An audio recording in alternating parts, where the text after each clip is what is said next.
No mai haere mai, ki tēnei hui. I'd like to welcome our guests, Warren, Charlotte and Andy. And I'll let you introduce yourselves properly in your roles. The purpose of this session, which is public and live streamed, is for DIA and the Commerce Commission to discuss the incoming regulatory changes for water, in particular economic and consumer protection, and for you to be able to ask questions. So I will throw straight over to you. If someone's shown you how your mics work, it'd be great if you could use them. I think we may have some councillors online, but also for the public. And yes, if we want to go through the presentation, we have questions at the end. Wonderful, thank you so much. Welcome.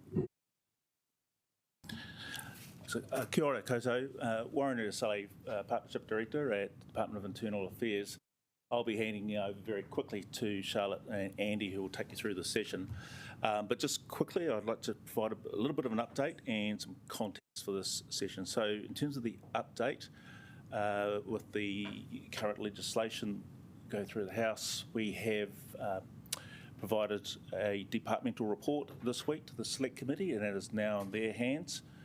Expectation that they will report back to the House in June, and we are working towards a time frame of enactment in August, but that is dependent on House time and the number of amendments and things like that. So just to sort of bring you up to speed with those key milestones, in terms of the context, we are well aware that this council has very well progressed with its planning. I engage with councils across the country and in comparison very well advanced, and as a consequence you as councillors are probably better informed than many around the country. It's quite variable.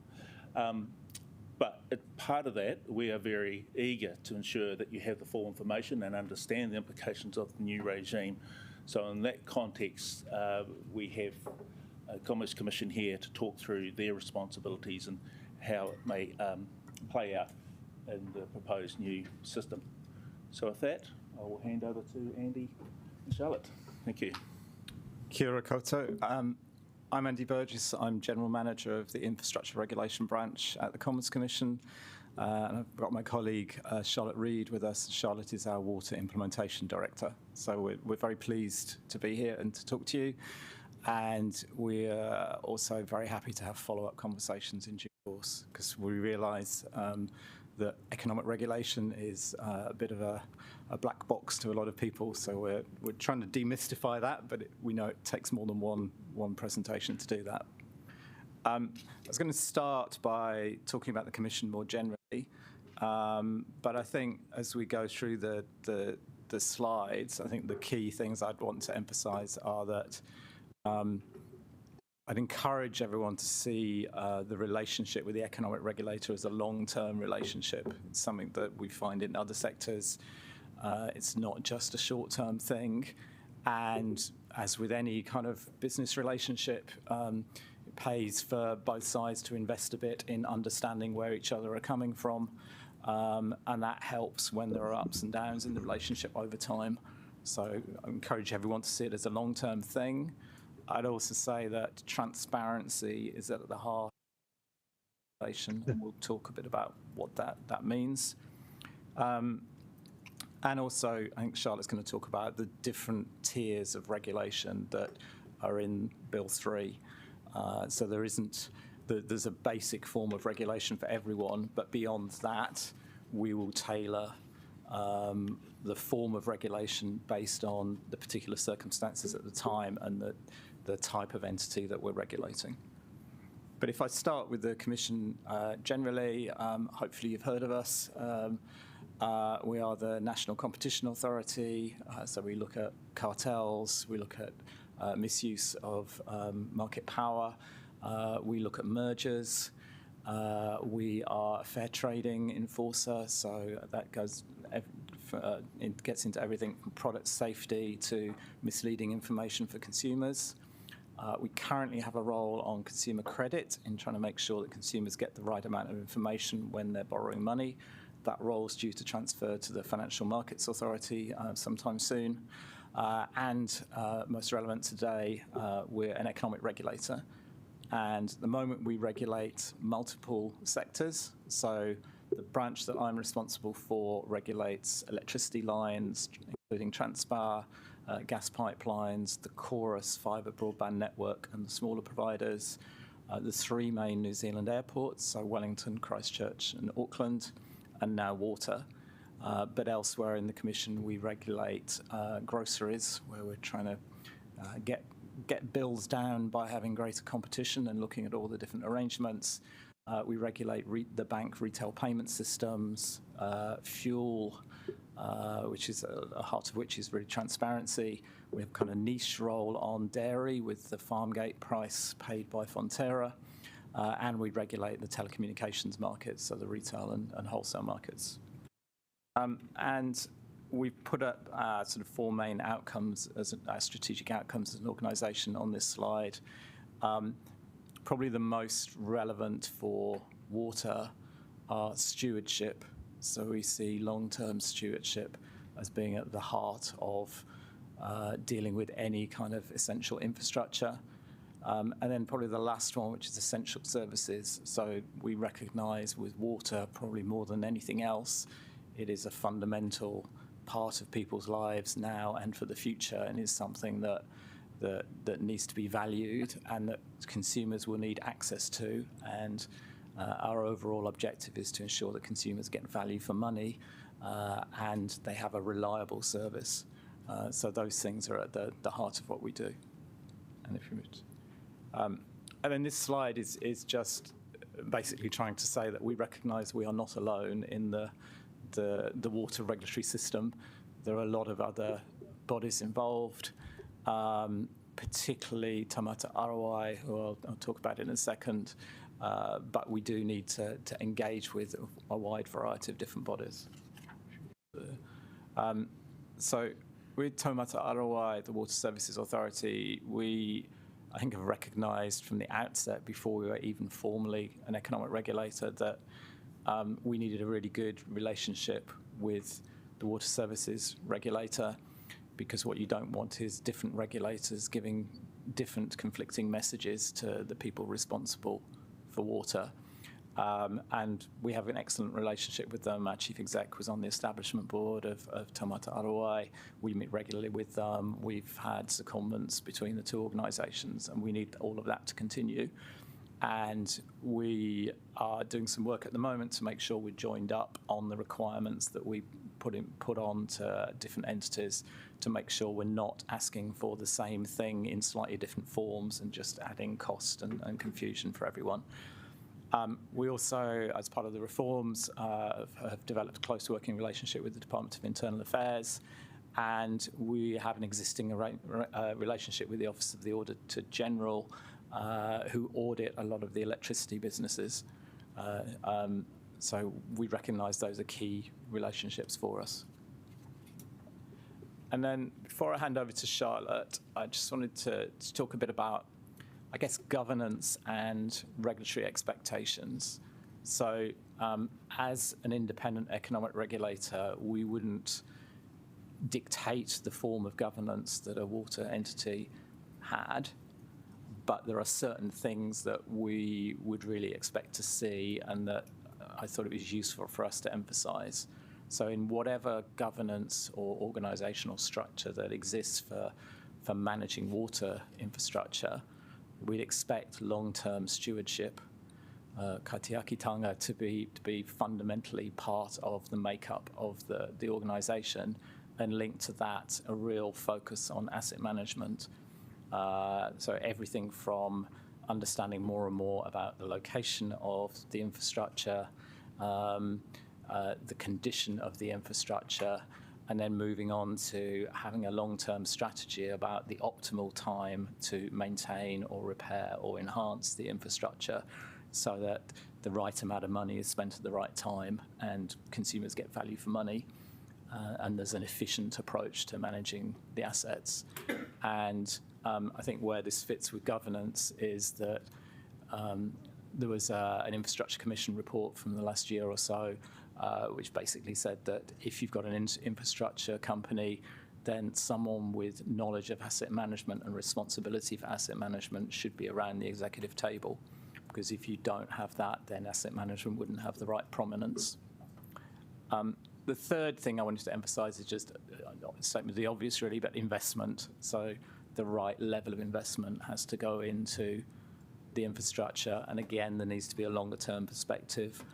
And I think there is a way of trying to not have too severe bill impacts on ratepayers by spreading the cost over a longer period of time, because water infrastructure will be here for 80 years, 100 years, possibly even longer. And so it is justifiable, I think, we think, to pass some of the cost of infrastructure investment onto future consumers, and in that way mitigate the effect on consumers today. And then on assurance and accountability, every economic regulator around the world is dependent on the regulated entity for information. So to do our job properly, we need information from the entity, and we can never know as much about running that entity as the entity itself.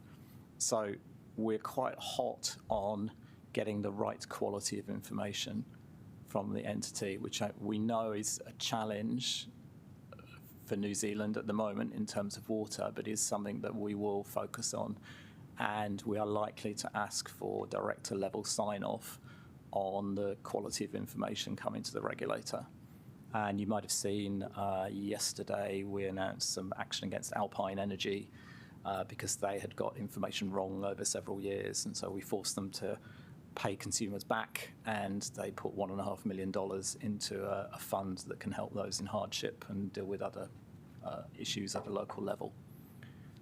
And then the next block is meeting the reasonable expectations of stakeholders. So I think it's probably is just fundamental to a council-owned entity, but or council-run water service. But if there is a separate entity, we would expect it to focus on the needs of its stakeholders and to talk to its stakeholders about what their aspirations are, and to factor in the reasonable, there's emphasis on reasonable, expectations of those stakeholders into the plans for the infrastructure, the plans for the service.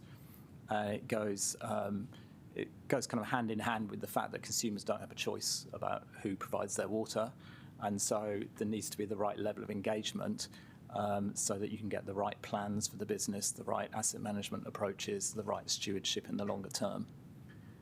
And then on ring fencing, there are provisions in Bill 3 on ring fencing. We see ring fencing as being very important, and fundamentally it's about making sure that money collected for water infrastructure is spent on water infrastructure and not on anything else.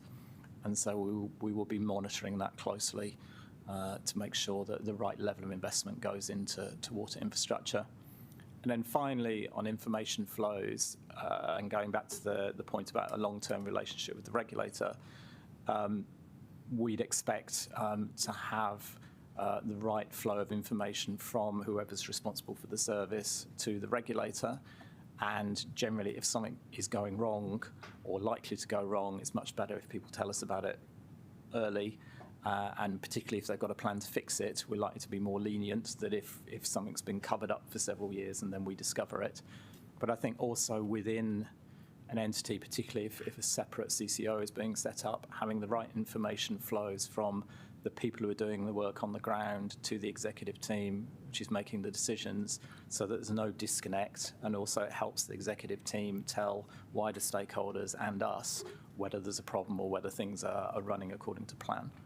So those are just some things that I think when we're talking to councils and groups of people that we've been emphasising in terms of the makeup of whatever form of entity is established.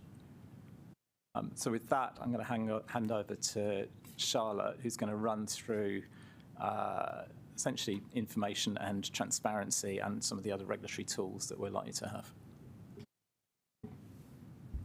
Thanks very much, Andy. Kia ora koutou. Thanks very much for having us here today. So the Minister and the Government have given us a number of default tools as an economic regulator.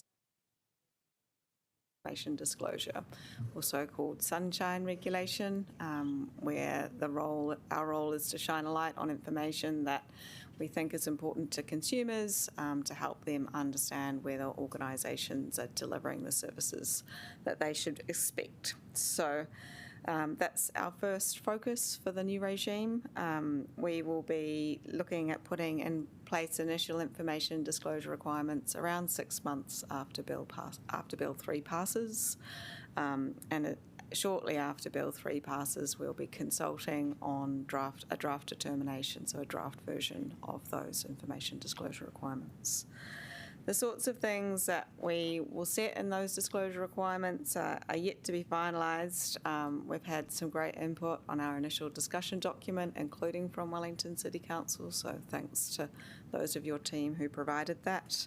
But the kinds of areas we could look at focusing, including actual and forecast capital investment plans and expenditure, OPEX, revenue, tariffs and charges or prices, financing plans, the service quality that you're providing your consumers, customer engagement, and as Andy has said, and also asset management. So some of those are similar to the other sectors that we work, and some of those will probably feel quite familiar for those who are looking at the water service delivery plans at the moment. So we are well aware of the water service delivery plan process and the information that's in there. We're looking to build on that for the long-term regime. As Andy mentioned, there are other tools that are set out in Bill 3 for future economic regulation of water services. The first of those is revenue thresholds. It is something that the Commission can do as a default if we think there is value in setting minimum and maximum revenue thresholds. The intention of that tool is to be able to provide clear expectations regarding what revenue needs to be collected for investment in infrastructure, and part of the purpose of that is, there's an underinvestment over time in the sector in some areas and some services, and so that tool is designed to let us indicate where we think that prices might need to be higher to recover costs for that investment in the longer term. As Andy said, we have a role in relation to the ring fence, so our monitoring and enforcement of that begins from 2027, and that's around when we expect to receive our initial information disclosures. So we would set those for FY 26-27. So we'll be looking to enforce that from once we get that information. And then we've got some additional tools that can be turned on by designation from the Minister where that's appropriate. The first of those is quality regulation. So the Commission could set quality standards that are relevant to economic regulation.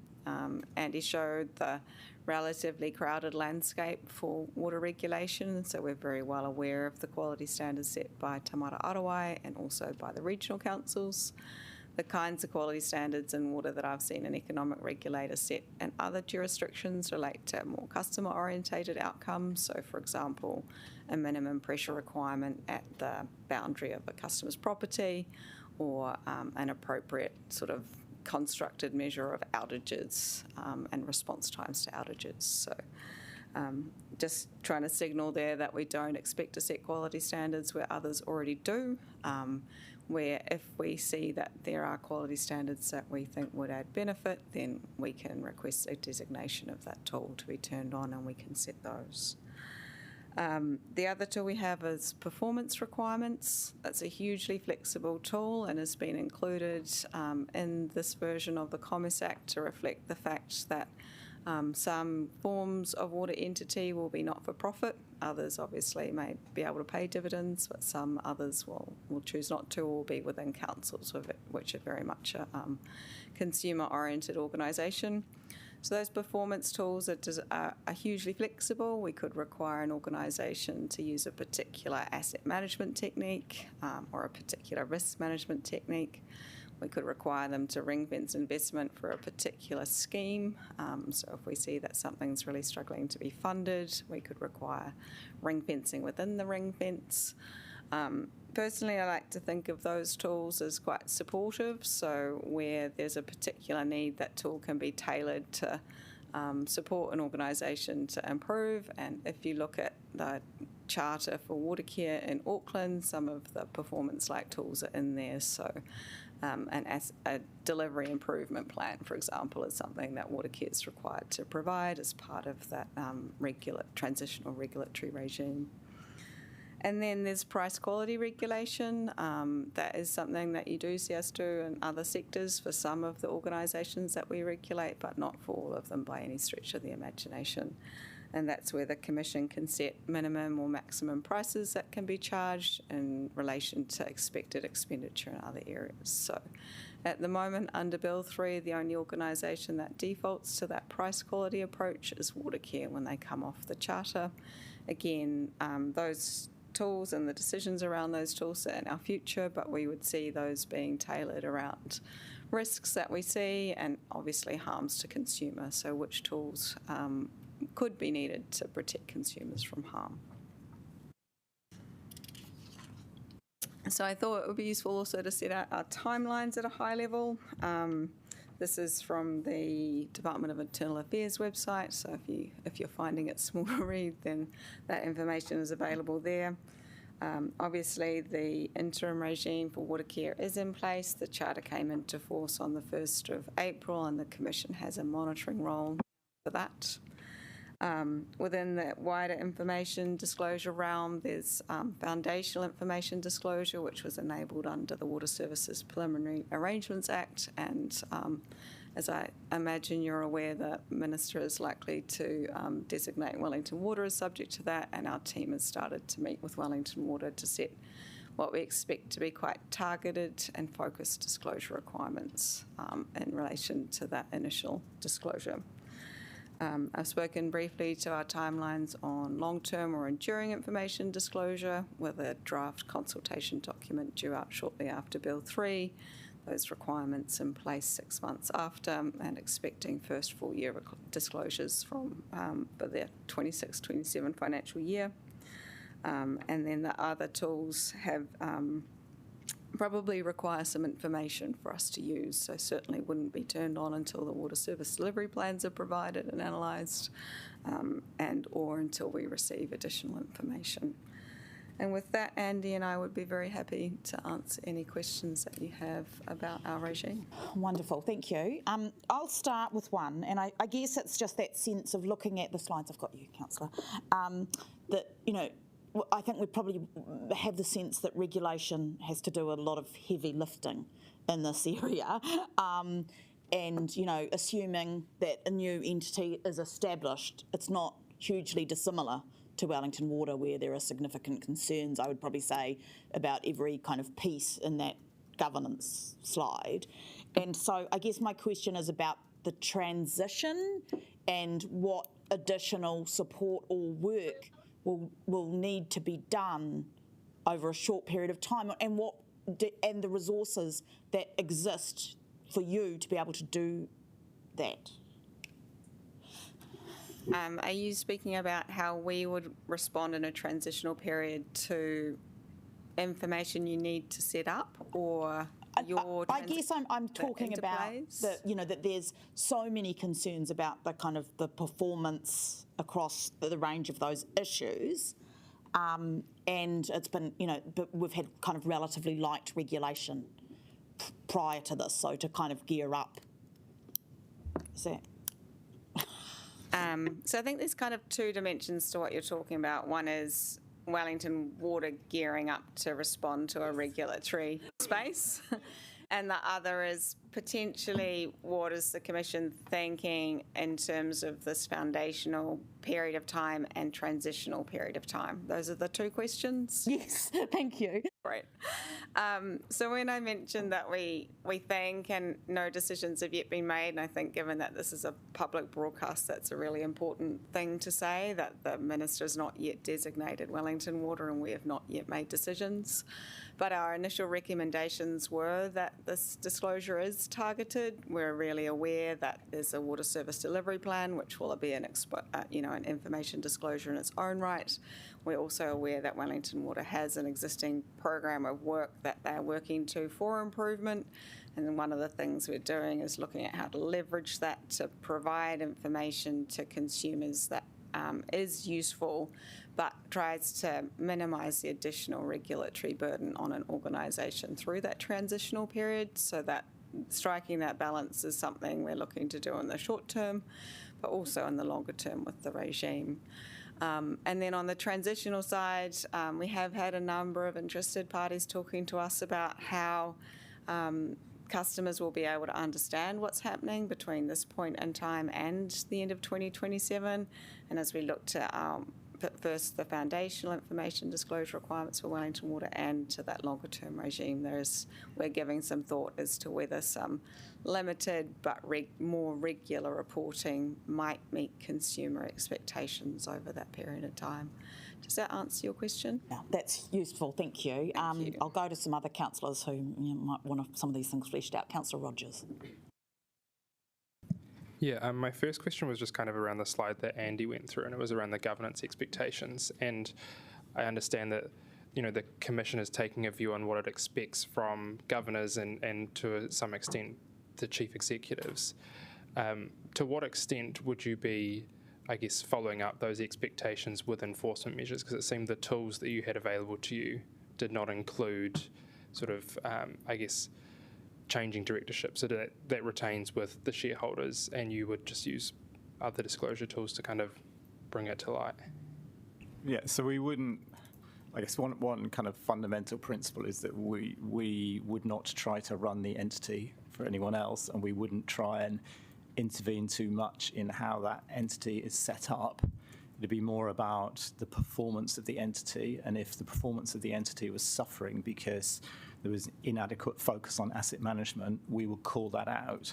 So when we're talking about the basic form of regulations like information disclosure, probably a couple of things to note. Firstly, the information we also require to be published on the entity's website for everyone else to see. But then we also will play things back. So we will summarise the information that we're getting on a kind of global basis, and we will draw out particular themes. So we will publish reports, and if we see that certain entities are outliers, we will call that out. And if we spot a problem caused by a lack of focus on any of the boxes that I put on the slide, we will call that out. But we won't have the power to remove a director or anything else. We would just be informing the debate. I think at the extreme, under Bill 3, the Minister for Local Government can take some action. But this is really about us using information and our powers to publish summaries and benchmarking to lift the performance of the sector by shining a light on things. And quite often, if people know that something's going to be in the public domain, that causes them to focus on things. Yeah, because I guess that kind of goes to some of my thinking around this, which is around the accountability mechanisms of water entities. And you have a role to play in information disclosure, and you have some tools where you can intervene. But my question is kind of around, if ultimately the shareholding councils are the ones that control that directorship, how does the information disclosure that you produce or require from the entities, or the reports that you produce, help consumers understand the concerns you have and kind of position whoever the shareholder is, whether that's through a consumer charter or councils, to then exercise that accountability? So, I guess an example from electricity is, so we require electricity distribution businesses to publish information. And then we use a lot of that information to produce something with a horrible name called Performance Accessibility Tool. But it's basically a snapshot of how the 29 electricity distribution businesses are doing. And people can go onto our website and cut it in different forms. They can look at replacement of certain types of assets. They can look at reliability, and they can compare both within an entity and across all 29 how different entities are doing. So we'd be doing probably something similar to that, but also producing reports and publishing them and promoting them and engaging with people. So we're trying to do a fair bit of engagement at the moment to inform people about economic regulation. That won't stop once CCOs are set up or councils have decided to keep things in-house. There'll be a kind of constant engagement plan to make sure people understand things. And on going back to electricity, we have found that sometimes, say, if there's a consumer trust that owns an electricity distribution business, when we show them some of the information we produce, which is information based on it's analysis based on information provided by the electricity business which the trust owns. They say, oh, we didn't realise that. We will raise that in our next meeting with the executive team. And so it's about trying to use the power of information to influence performance and cutting things different ways. So I guess, in your experience in regulating some of those other entities, have you found that by producing that information for consumers, they've been empowered enough to take some mechanism of accountability, or do you kind of find in many situations it's what you described, where you just produce that information to the organisation itself and it then does its own accountability? So I think we've found that some of the information we play back and some of the conversations we've had leads to internal discussions that we're not party to, which either lift the performance of the entity or sometimes might result in some kind of change at executive level. But we wouldn't direct that. We're just interested in the performance of the entity. But sometimes it's a prompt for other people to take action. Okay. Councillor Chung. Great, thanks. You described the providing not-for-profit services. Who would actually be included in that, and how do you determine, what are the criteria for determining that? Sorry, that was a very poor use of language, actually. So I don't think any will necessarily be not-for-profit organisations in terms of accountancy or tax rules, rather that an in-house business unit is less likely to be in a position to be paying a dividend per se to the rest of the council organisation. So rather than the private sector, which we regulate in some of our other industries where there is a strong profit motive, I think a lot of the policy has been designed around organisations where there may be a lesser profit motive. I'm sorry to confuse that. Thank you. Councillor Randall. Yes. I just want to understand a little bit more about your role with respect to getting accountability and a good value from any new water entity in Wellington. I just wanted to ask, in terms of shining a light, I mean, how much do you outline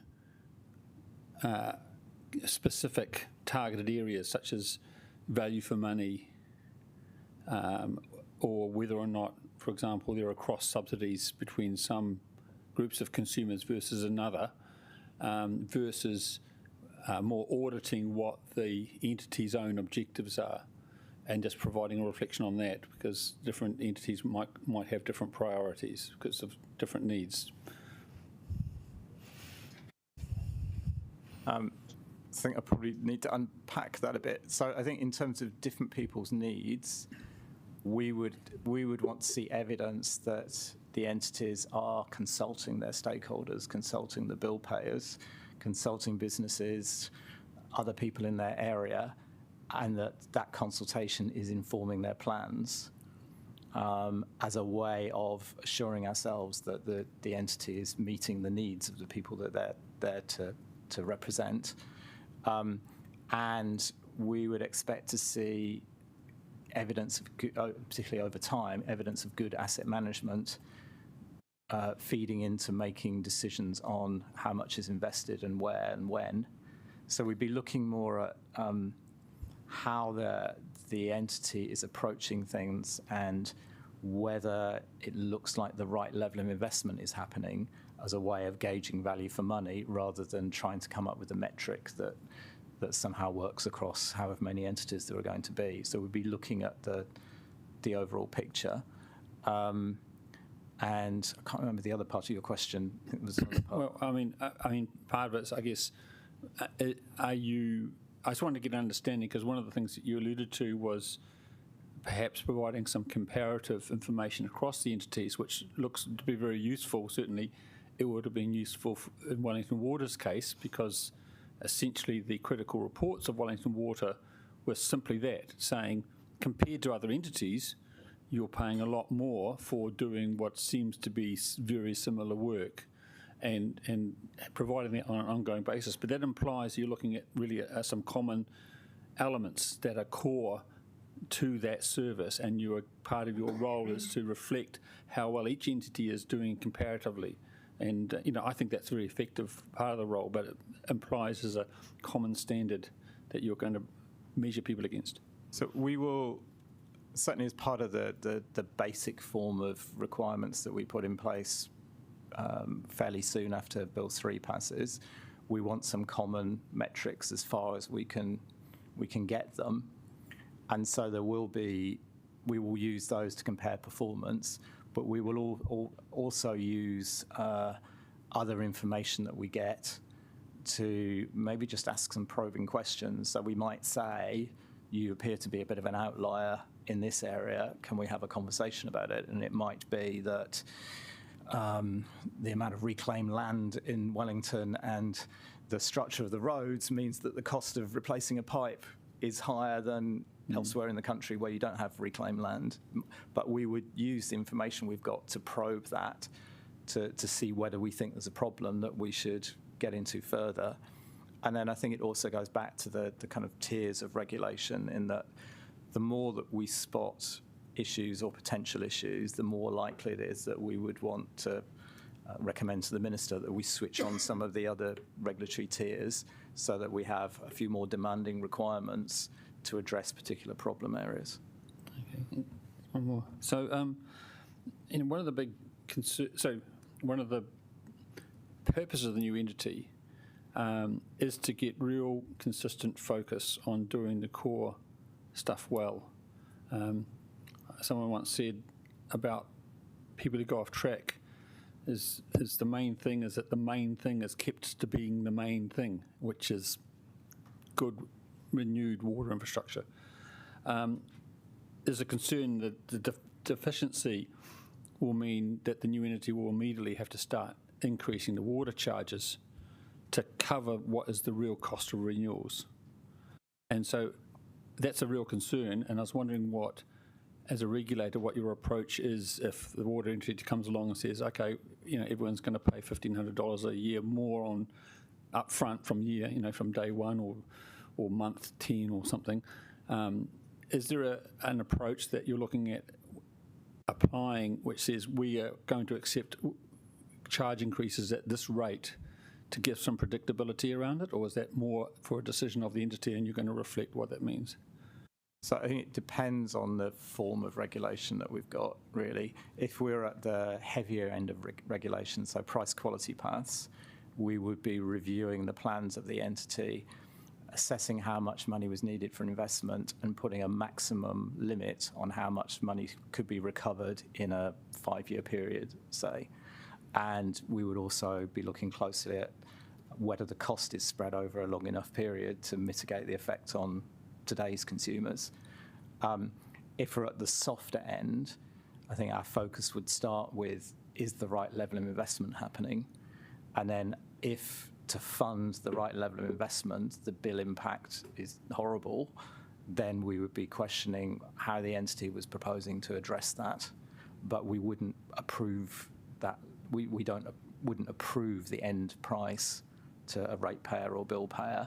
We'd be focusing on the investment and whether the entity has been focusing on things in the right way and has got all the different tools in place to help mitigate the effect.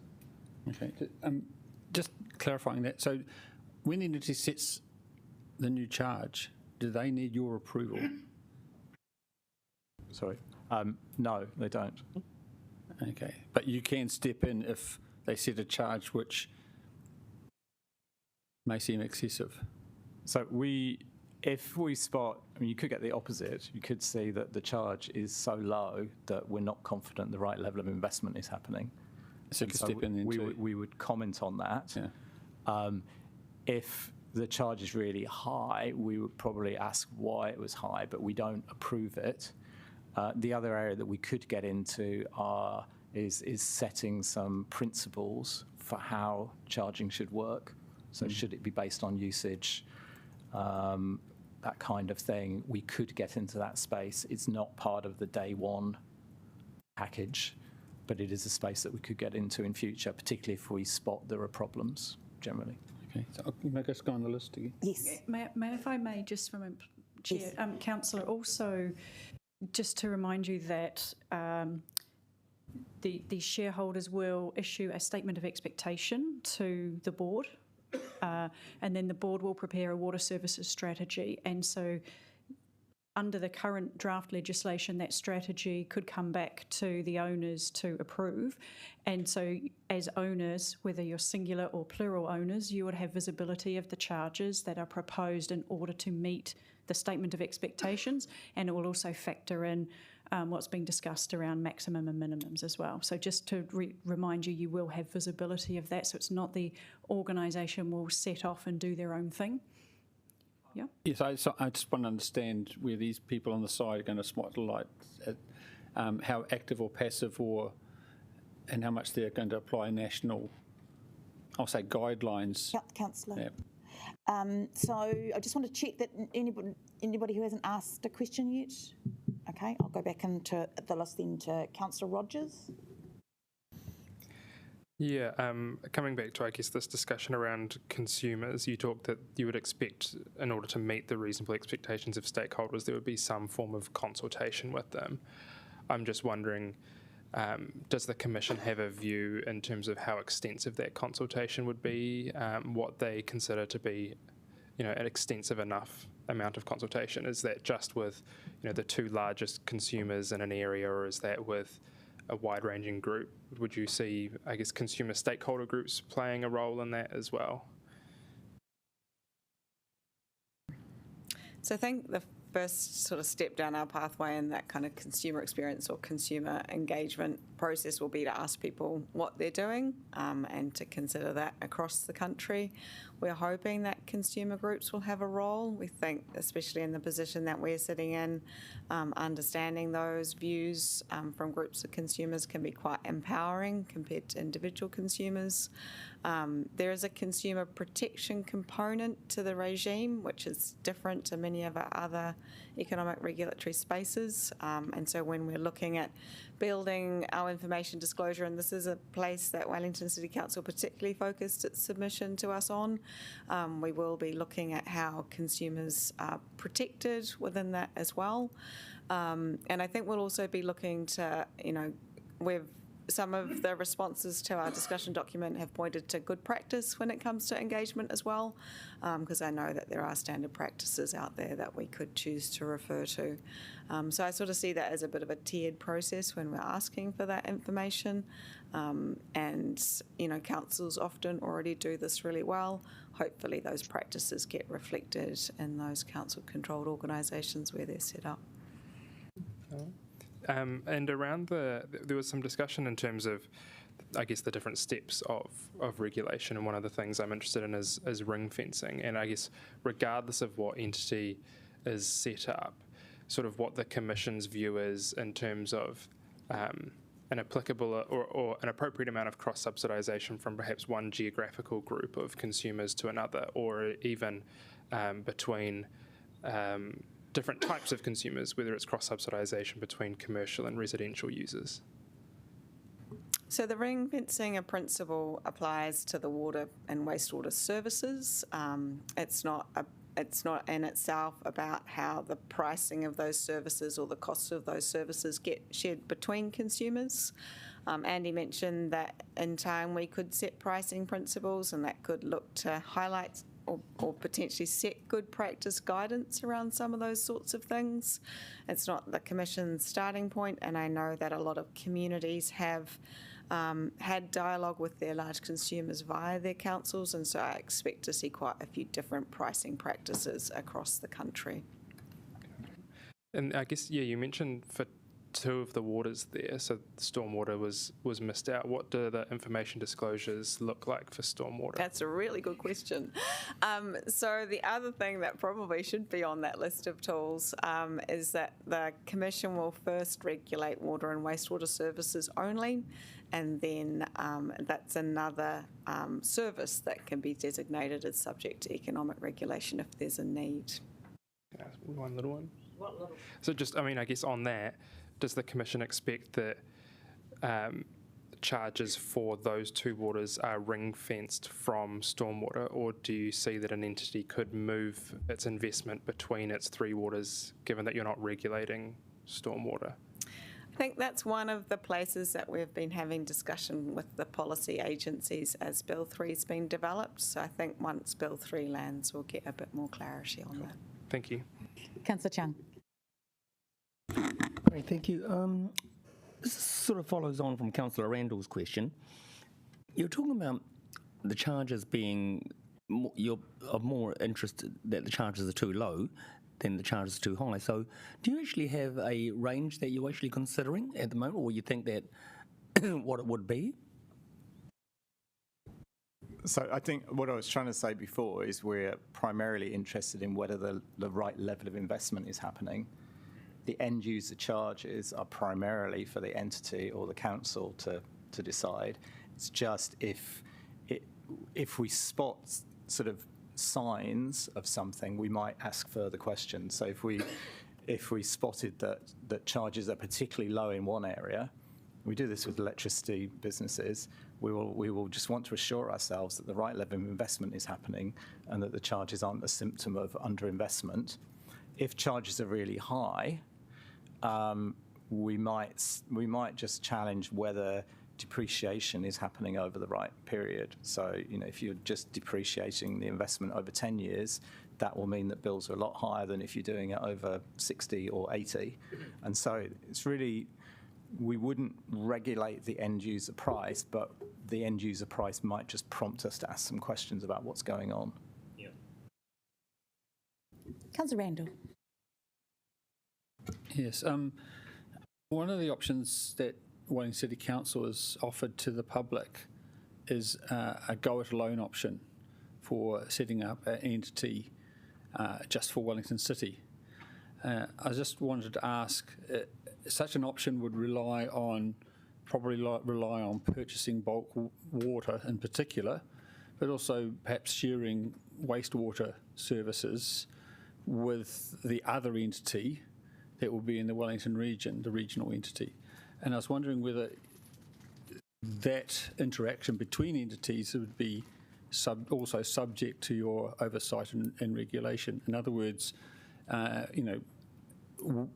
would a standalone entity be able to rely on you to give exposure to make sure we're getting like a fair deal for the bulk water that we're purchasing versus the bulk water that the other entity is supplying to itself? So I think there's nothing wrong with shared services. There can be lots of kind of efficiencies from having shared services. Our focus would be on delivery of the overall service and ensuring that it's clear who is accountable. So I think if you contracted out or you relied on someone else for wastewater, we would still hold you to account for delivery of the service, and what happens behind closed doors would be up to you. The only area that we might come in is with our kind of competition hat if we thought that something was happening in terms of procurement or competition. But I think our focus would be on holding whoever's ultimately responsible for the service to account for delivery of that service. Oh, is that, so have I got the wrong? Well, it's sort of like that in a sense. Any standalone entity that Wellington Water set up would have essentially a monopoly supplier of bulk water, and to a certain extent monopoly supplier of wastewater services, under which they would be obliged to operate. And I was wondering whether that's covered under the Water Entities Bill, because it's very focused on consumer and it's the right thing to do, but we were almost talking like a wholesale service as opposed to a retail service. And so whether it's covered under the bill is my first question, and if not, whether it would still be covered under the general supply and demand that you support. So I think all of these sorts of situations have been considered in the development of the legislation and their interface with economic regulation. I'm trying to sort of work my way through how we would do what you've just described, but I think some of that is about we would potentially be able to highlight the price within the organisation itself. So if you're speaking about a Wellington City CCO versus a rest of Wellington CCO, there could be a means of daylighting the relative costs of bulk water provision. And likewise, I assume it's a treatment function rather than necessarily a collection function that you would be looking at on the wastewater side. So I think where those services are provided, there is the ability to use that Sunshine regulation tool to understand the services within the organisations and potentially the services across organisations. It's good that you thought of it. Most importantly, you're thinking ahead, so that's very reassuring. And I know. So one more question. Yeah, one more. The last question is: there's a lot of discussion around providing information to the public, but I was wondering if you could perhaps explain whether there would be a specific interaction expected between the Commission and the shareholding councillors that may be more detailed, or maybe have its own reporting lines based on the respective roles to help support each other. So we will probably focus on the regulated entities because we are the regulator of those organisations, and I expect that primarily the relationship of the shareholding council will be with that regulated entity, but we still see them as very interested parties. So I'm sure that in that stakeholder landscape that there will be dialogue with owner councils as well in the future.